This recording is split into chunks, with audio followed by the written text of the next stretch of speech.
The silence before I unseat the vest slid from Eli's shoulders and landed softly on the bench.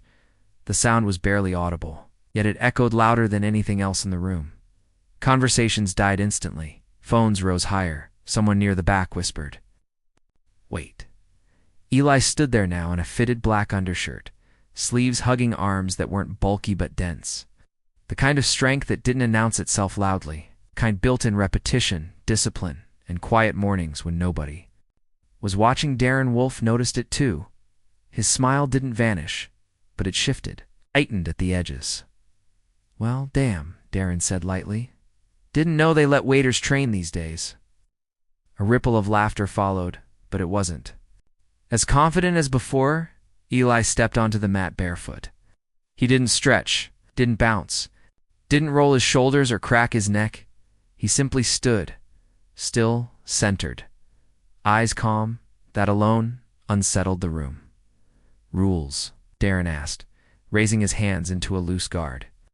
"Light contact, no egos." "No egos," Eli repeated quietly. Darren smirked. "Good."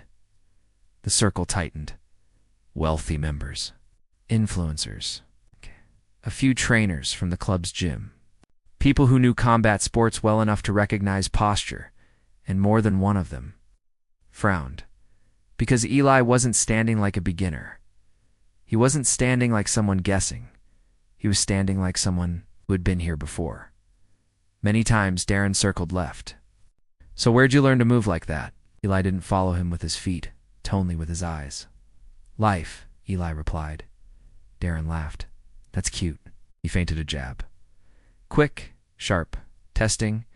Eli didn't flinch, not even a blink. The room inhaled as one. Darren's grin flickered. "Okay." He stepped in with a light kick meant to tag. "Not hurt?" Eli shifted half an inch. The kick missed. Clean, a murmur rolled through the crowd. Darren frowned. "Lucky." He came again. This time faster, jab cross, controlled power. A combination he'd thrown 1,000 times on camera. Eli moved. Not back. Around his shoulder, brushed past Darren's arm. Close enough that Darren felt fabric slide against skin. Eli's foot placement was precise, economical, no wasted motion. Darren overextended just slightly. Eli didn't strike. He simply stepped out. The silence grew heavier. Someone muttered, "What the hell?" Darren reset, jaw tightening. "You said you don't fight." "I didn't," Eli replied calmly. "I said I don't box." That landed. Darren's eyes narrowed. "What do you do then?" Eli raised his hands, not into a flashy guard, but into something compact, efficient, old school. "I endure," Eli said.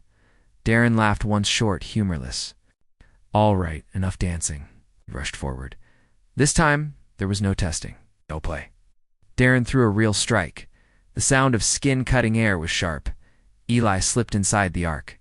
Closer than Darren expected, and for the first time, Eli moved. His hands offensively, he didn't punch. He redirected. Darren's wrist twisted. His momentum pulled just enough off balance that his foot slid on the mat. Eli tapped Darren's chest. Not hard, just enough. The crowd exploded. No way. He touched him. That was clean. Darren stumbled back, eyes wide with surprise. He laughed loudly to cover it. Okay, I see you." But something was wrong now. The laughter sounded forced, because Darren Wolf didn't get touched by waiters ever.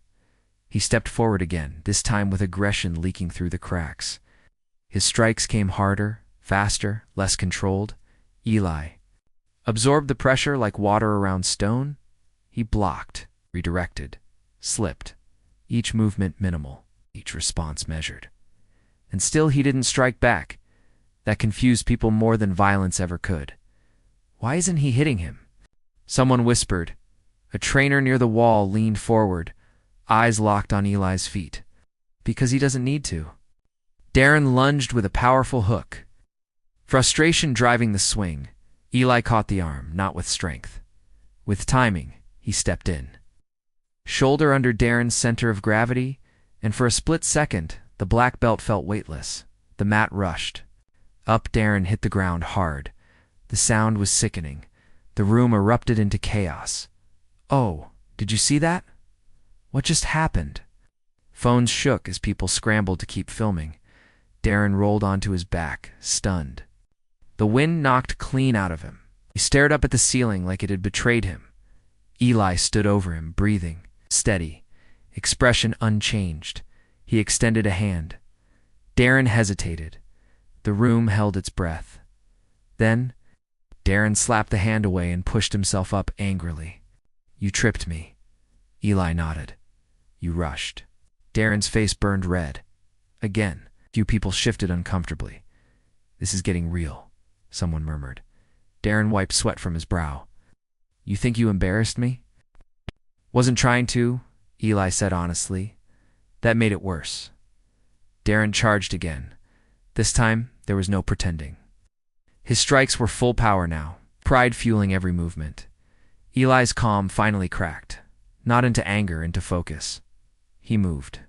Forward. Not away. The distance closed. Too fast, Eli's elbow stopped inches from Darren's jaw. The room froze. Everyone saw it. The control, the restraint. Eli lowered his arm. "I don't want to hurt you," said. Darren stared at him, chest heaving. "You think you can—" Eli met his gaze. "I know I don't need to." The insult hit deeper than any punch. Darren roared and swung wildly. That was the mistake. Eli stepped inside the arc, twisted, and swept Darren's leg with surgical precision. Darren slammed down again, harder this time. A collective gasp tore through the room. Eli backed away immediately. Hands down, no victory pose. No smile, just respect. Darren lay there, stunned, staring at the ceiling again. But this time, something else filled his eyes. Fear, not of injury, of exposure, of the truth unraveling in front of everyone, because the truth was clear. Now, this wasn't a waiter getting lucky. This was a man holding back, and everyone could see it. Darren slowly sat up. The room was dead silent. "You? Who are you?" Darren asked hoarsely. Eli picked up his vest. "Just someone who learned early," said quietly, "that power doesn't need permission to exist." He turned to leave, but Darren's voice stopped him. "Do it again." Eli paused. Darren stood. Shakily, no crowd, no jokes, no fun. His eyes locked onto Eli's. "Show me what you're really holding back." The air felt electric, dangerous. Eli closed his eyes for a moment. When he opened them, something ancient looked out. Something forged. He set the vest down again, and this time, when he raised his hands, the trainers stepped back. The room leaned. And Darren Wolf realized too late he had just asked the wrong question. When the mask finally berexed, the stance Eli settled into wasn't flashy. No bouncing, no wide guard. No dramatic flair, just balance. Perfect, unnerving balance. One foot slightly angled, knees soft, spine straight, hands open, not clenched, hovering. At chest height, like they were waiting, not threatening, the room felt colder. A trainer near the wall swallowed hard. That's not sport-based." Another whispered, "That's not something you learn for trophies." Darren Wolf felt it too. For the first time in his career, he didn't feel like the hunter. He felt measured. "Wade, where did you learn that?" Darren asked, trying to keep his voice steady. Eli didn't answer immediately. His eyes weren't even fully on Darren. They were scanning the space.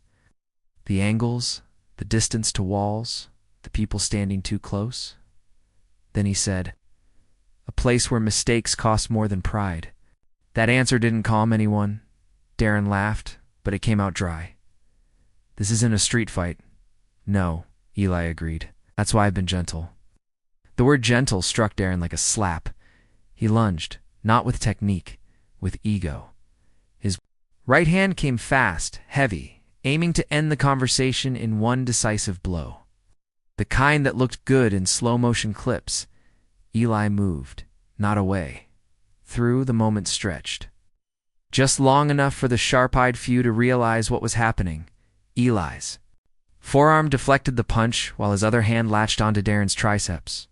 His foot stepped behind Darren's lead leg, hips turning in perfect alignment, a throw. Clean, brutal, precise. Darren, no, slammed onto the mat so hard the sound echoed up the stairwell. People screamed. Phones shook violently. Someone dropped a glass. Upstairs, Eli released immediately and stepped back. Again, always again. Darren didn't get up this time.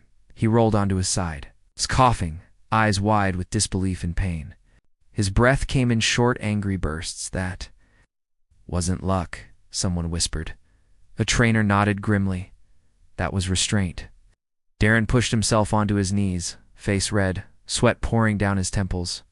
He looked up at Eli like a man staring at a ghost wearing a human face. You're hiding something, Darren rasped. Eli said nothing. Who trained you? Darren demanded silence. The room leaned closer. Eli finally spoke. Someone who taught me how to survive when nobody was watching. Darren staggered to his feet. The circle widened instinctively now. Nobody wanted to be too close anymore. You think this makes you better than me? Darren snapped. Eli shook his head. No. Then why are you standing there like that? Eli's voice lowered. Because you keep asking me to prove something I already made peace with. That sentence hit harder than any takedown. Darren's face twisted, not just with anger, but with something uglier. Insecurity. You walked in here a waiter, Darren said bitterly. And now you want to teach me about peace? Eli met his eyes. I walked in here a man. That was it. Darren charged again, this time with everything. A flurry of strikes exploded toward Eli Wild, powerful, desperate. Darren wasn't thinking anymore. He was trying to erase a feeling he didn't know how to name. Eli moved like water under pressure. Block. Slip. Redirect. No wasted motion.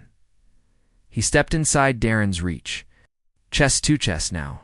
Close enough that Darren smelled soap and steel and something calm that made his skin crawl. Eli whispered, stop. Darren, Headb. It grazed Eli's cheek. A collective gasp ripped through the room. Eli froze. For half a second, something changed. Not rage, resolve. Eli exhaled. Then everything ended. His hands moved too fast for most phones to catch clearly. A joint lock snapped Darren forward, his balance gone instantly. Eli turned, twisted, and drove Darren face first into the mat-controlled. But merciless. Darren screamed.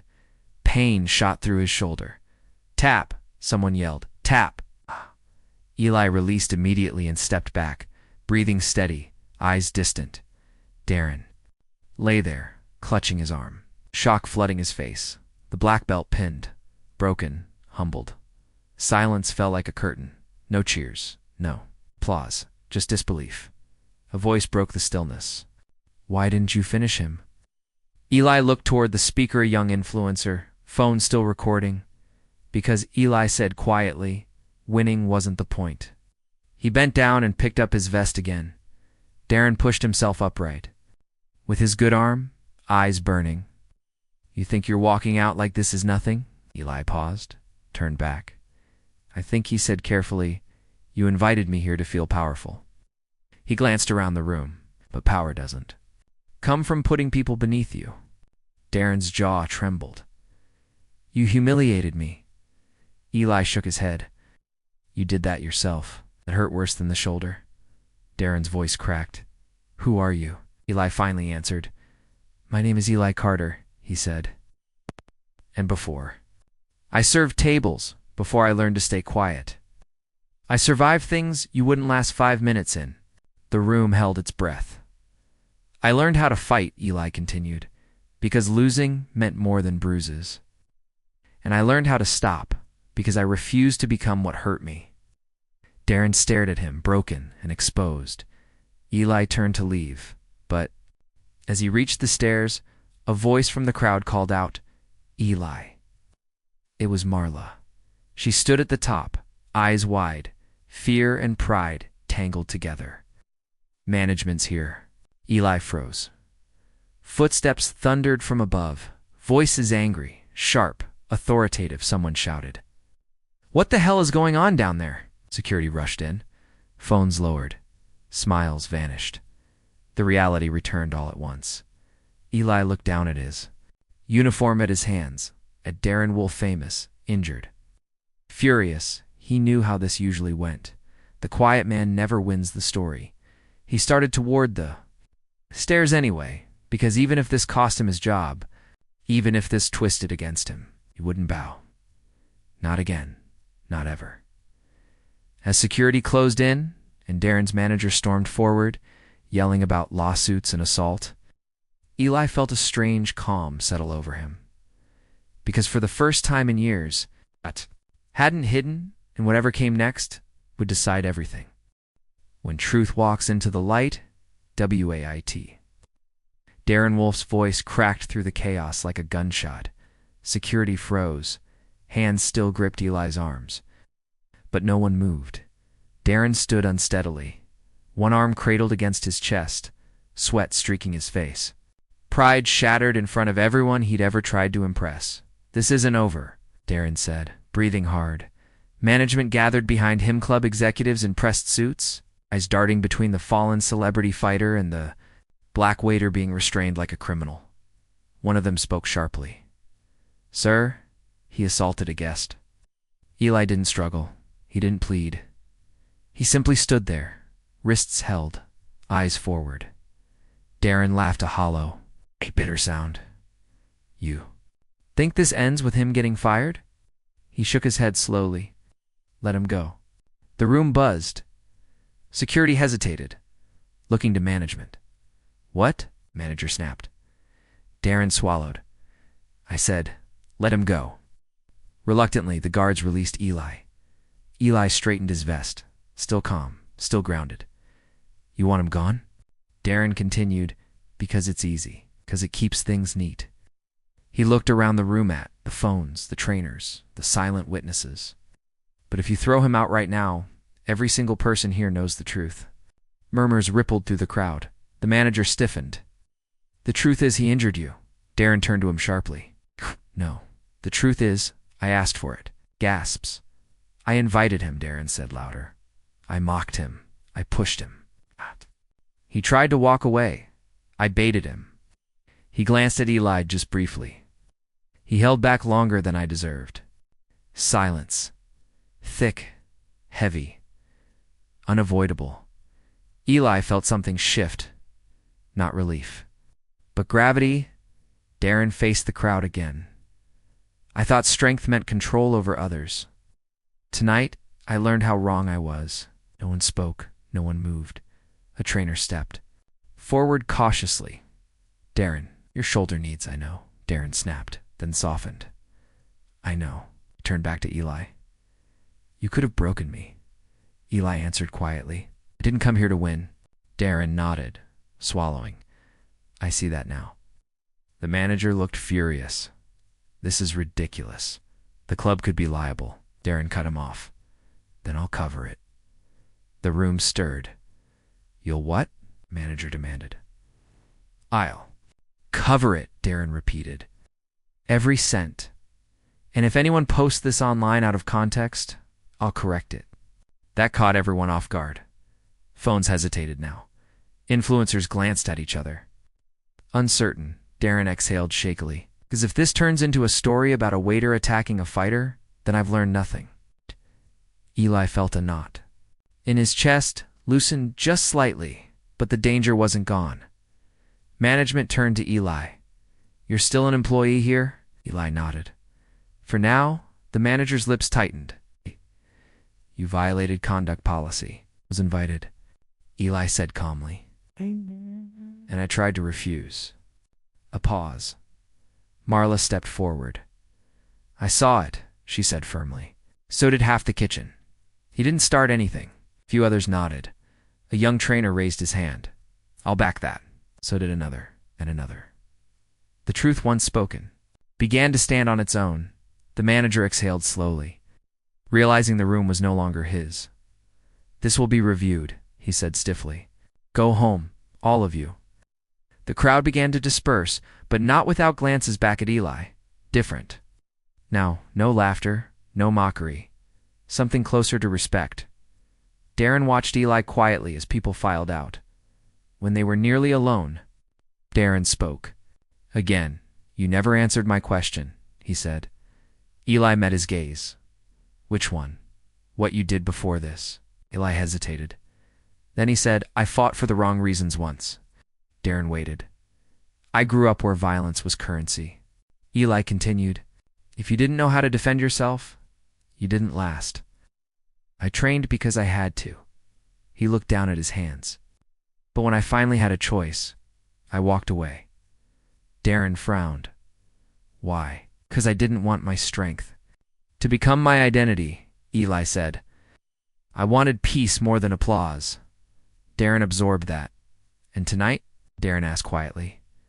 Eli met his eyes. Tonight you didn't give me peace. Darren nodded slowly. I owe you an apology, he said. Eli didn't rush to accept it. Finally, he nodded once. Apology accepted. Darren exhaled like he'd been holding his breath for years. Eli, Darren said, you don't belong in the shadows. Eli smiled faintly. I belong where I choose. He stood in silence for a moment. Then Darren spoke again. I want to do something right, he said. Not for my image, for real. Eli raised an eyebrow. Go on. Darren straightened, despite the pain. People listen to me. I've spent years teaching them how to strike, but not how to stop. He looked around the empty gym. I want to change that. Eli's expression didn't change, but something flickered behind his eyes. You want help? Eli said. I want truth, Darren replied. And I think you carry it. Eli considered him carefully. Strength with humility, Darren added. Discipline without ego. The words echoed. Eli took a breath. Maybe, he said slowly. That's a conversation worth having. Darren smiled small, genuine. But before anything else could be said, a voice echoed from the stairs. Eli Carter. A woman in a tailored coat stood there, phone in hand, eyes sharp. I'm from a media firm, she said. And what happened tonight is already spreading. Eli's stomach tightened. People are asking questions, she continued. About you, Darren stiffened. Eli felt the old fear creep back, because truth, once it steps into the light, can either set you free or put a target on your back. The woman smiled slightly, and whether you like it or not, Eli, the world is about to see you. When strength finally Espiakasala had spent most of his life learning how to disappear, not in fear but in wisdom. You disappear when attention brings danger. You disappear when survival matters more than being seen. You disappear when the world only notices you to use you. So when the woman from the media firm said his name again, louder this time, something old and heavy pressed against Eli's chest. Eli Carter, she repeated, stepping closer. People want to hear from you. Phones. We're already out again. Not mocking now. Not hunting for spectacle. Waiting. Darren watched him carefully. Not as a champion. Not as an ego bruised and scrambling to recover. But as a man who had just had his understanding of power dismantled and rebuilt in front of his eyes. You don't owe anyone anything, Darren said quietly. Eli nodded. I know. The woman tilted her head, but silence tells a story too. That was the danger. Eli looked around the room, the empty mat, the scattered chairs, the echoes of laughter that had died here earlier. He thought of Marla upstairs, of the years he'd kept his head down, of the times he'd swallowed disrespect because fighting back would only cost him more. And then he remembered something his old mentor once told him. Late at night when the gym lights were off and the world felt far away, there comes a day when hiding stops being humility and starts being fear. Eli inhaled. 5 minutes, he said. The woman smiled, already gesturing for the cameras to settle. They didn't need to go live.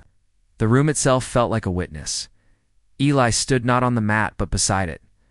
I'm not here to embarrass anyone, he began, voice steady. And I'm not here to prove I'm better than anyone else.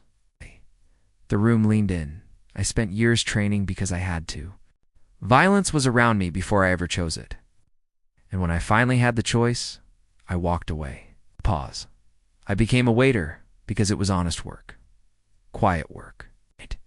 Work that let me live without hurting anyone. Some faces softened.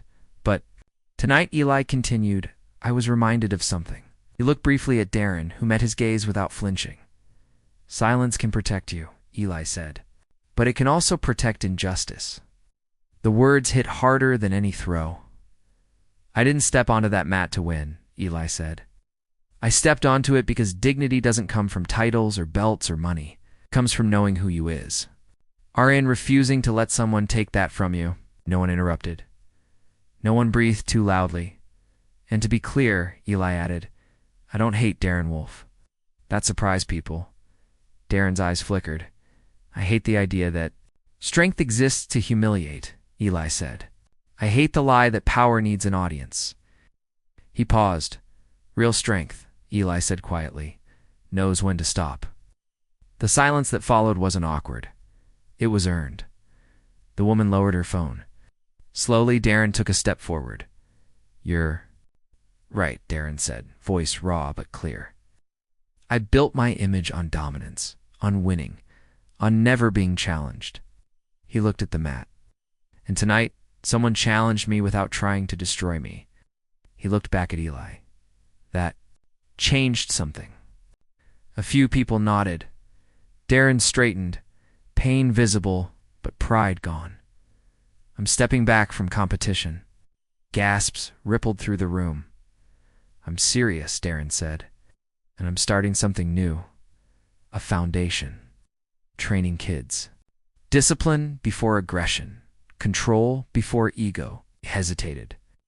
I want Eli to help lead it.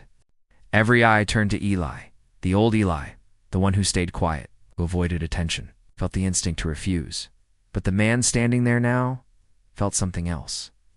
Purpose. I won't be your symbol, Eli said calmly. Darren nodded. I don't want one. I won't perform, Eli continued. I won't sell pain as entertainment. Good, Darren said. Neither will I. Eli considered him for a long moment. Then he nodded. Then I'll help on one condition.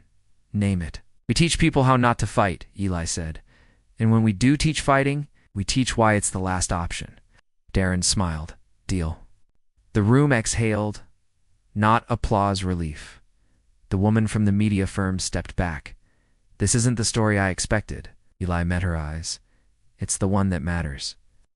By the next morning, the footage was everywhere, but not the clips. People expected not slow-motion knockdowns. It's not humiliation tummed. Instead, a fighter admitting fault. A waiter speaking truth. A room learning silence doesn't mean weakness. The comments changed. So that's what real strength looks like. I've never seen restraint like that. He could have ended him, and chose not to. Didn't read most of them. He went back to work the next day. Same vest. Same calm. But something was different. People looked at him. Differently. Management didn't speak to him with clipped authority anymore. They listened. Carefully. Marla hugged him behind the counter. You did good, she said softly. I just did what I could live with, Eli replied. Weeks later, the gym opened. Not flashy, no banners, just a sign on the door. Discipline first, ego last. Kids came, some angry, odd. Some already carrying too much weight for their age. Eli taught them how to stand before he taught them how to strike, how to breathe, how to step away, how to recognize the moment when walking away was victory. Darren trained alongside him, not above him, learning, listening. One evening, after the last class had left, Darren sat on the mat, arm healed, ego still healing. You know, Darren said, I used to think fear meant weakness. Eli smiled faintly. Fear just means something. Matters. Darren nodded. That night, I was afraid. Eli looked at him. Good. They sat in silence, not heavy, peaceful. Eli thought back to that moment, the laughter. The invitation disguised as a joke. The way dignity had been tested, and he realized something. The story hadn't been about a black belt versus a waiter. It had been about who gets to define strength, and in the end, strength didn't shout, didn't boast, didn't need permission. It stood calmly, chose restraint, and walked away taller than it arrived. The invitation that felt like an ion sult, the laughter came first. Not loud, it's not wild, just enough to sting. It drifted across the polished marble floor of Arden Heights Country Club, slipping between crystal glasses and low jazz music, curling around the backs of leather chairs like smoke. It wasn't meant for everyone. It was meant for one person. Eli Carter felt it before he heard it. He stood near the service corridor. Black vest pressed flat against his chest, white shirt crisp, hands steady as he balanced a silver tray loaded. With drinks that cost more than his monthly rent, he had learned over years of practice how to move quietly through rooms that weren't built for people like him, how to make himself small without shrinking inside. But laughter has weight, and this one landed hard. Hey, hold up. The voice was confident, amused. Used to being obeyed, Eli stopped. He turned slowly, professionally, already arranging his face into the calm mask that customers liked. Neutral, respectful, invisible. The man speaking stood near the center of the lounge, surrounded by a loose circle of admirers. He was tall, broad-shouldered, wrapped in an expensive blazer that hugged his frame like it was tailored to announce dominance. His hair was cropped short, his jaw sharp, his posture relaxed in, the way only fighters and kings ever looked relaxed. Darren Wolf, the name carried weight here, black belt. National tournament medals. A man who posted sparring videos that racked up millions of views. The kind of guy people called a warrior from the safety of their phones. He lifted his glass slightly toward Eli, eyes scanning him up and down. You box? Darren asked casually. The question drew attention. Heads turned, conversation softened. A few smiles crept in, curious and hungry. Eli met his gaze. No, sir, Darren smirked, wrestling. No, sir. A pause, then Darren chuckled, and leaned back in his chair. You look like you could move, thought maybe you had some fight in you. The words were light, playful, but something underneath them was sharp. Eli felt it, so did the others. I just serve drinks, Eli replied evenly. A man in Darren's circle laughed. That's probably safer. More chuckles followed. Eli nodded once, already turning to leave. That's when Darren said it. Hey, how about a spar? The room stilled. Eli stopped mid-step. He turned back slowly, unsure he'd heard right. Sir, Darren stood now, rolling his shoulders like he was loosening up before a workout. Just for fun. Light, friendly, he grinned. I've got a mat in the private gym downstairs. Someone whistled. Another voice added, that'd be wild. Eli felt heat rise in his chest, not anger yet, but something tighter, something older. I'm working, Eli said. Calm, controlled. Darren tilted his head. Come on. 5 minutes. I promise I won't hurt you. That sentence landed wrong. Too casual, too confident, too loud. Eli scanned the room. He saw phones subtly shift angles. He saw eyes gleaming with anticipation. He saw the unspoken expectations settle in the air. Say yes. Entertain us. No disrespect, Eli said carefully, but I'm not interested. A silence followed. Then Darren laughed again, but this time it wasn't soft. Oh, you scared? The word hung there. Eli felt something inside him move. Not snap. Not yet, just wake up. I'm busy, Eli replied. Darren stepped closer, not aggressively, intentionally. Look, man, he said, lowering his voice just enough to sound reasonable. I'm offering you a chance. You know how many people would kill to spar with me? Eli met his eyes. Up close, Darren's confidence felt heavier, pressed in on him like gravity. I didn't ask for a chance, Eli said. That was the moment. The smiles faded. Someone muttered, oh damn. Darren's jaw tightened. You think you're above it? No, Eli said quietly. I think I know when something's not for me. Ah. Darren stared at him for a long second, then laughed again sharp. Brittle.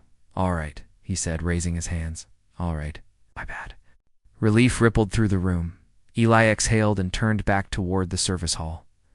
Wait, Darren added. Eli paused. Darren's eyes glittered. If you change your mind, I'll be downstairs, he smiled. Wouldn't want people thinking. You walked away. The words followed Eli down the hallway like a shadow. The kitchen was loud, safe, familiar.